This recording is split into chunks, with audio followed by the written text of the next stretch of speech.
منیم د یونیسف د خوا څخه او د ESP د خوا څخه کوم لوی اداره چې ده د هغې د خوا څخه په لومړي ځل باندې زموږ په بلوچستان کې چې کوم افغان کډوال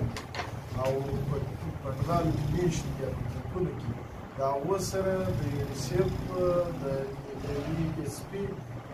د خوا څخه دلته د سکولانو د ترقۍ د منصوبې دپاره کار کېږي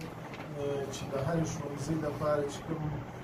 عاجل د ترمیماتو کارونه دي په هغه کې مدد کوي او د زده کوونکو کوم یونیفرم چې دی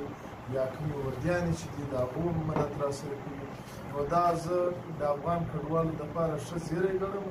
او د یونیسف او د دوی د ESP ادارې د ټول ټیم مننه کوم چې زموږ د افغان کډوالو سره په لومړي ځل باندې د دوی د خوا څخه زموږ په ښوونځیو کې د ترقۍ لپاره کارونه کېږي او د زده کوونکو کوم مشکلات چې دي د هغو د حل لپاره هلې ځلې کوي نو زه د هغو ټولو خیریه ادارو چې کوم د افغان ریفیوجیز لپاره یا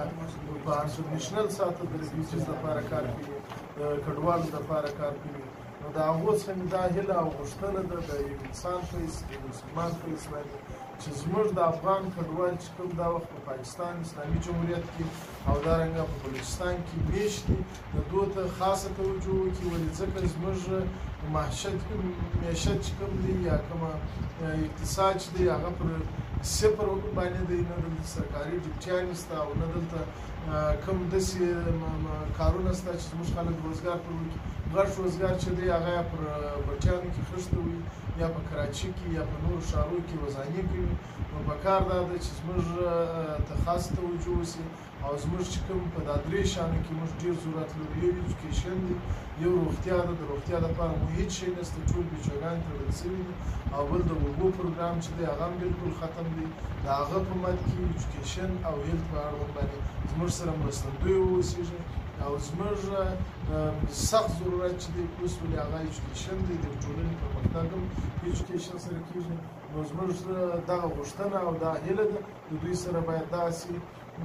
زموږ سره کار وکړي په دې اړوند باندې د دوی سره دغه غوښتنه ده نو زه بیا هم په حیث د یو افغان کډوال د یونیسف د ادارې د یونیسیار د ادارې او د حکومت پاکستان او سوسایټي د نورو کومې ادارې چې دي د دوی ټول مننه کوم چې زموږ د افغان کډوالو سره نه ستړي کېدونکي هلې ځلې او مرسته کوي مننه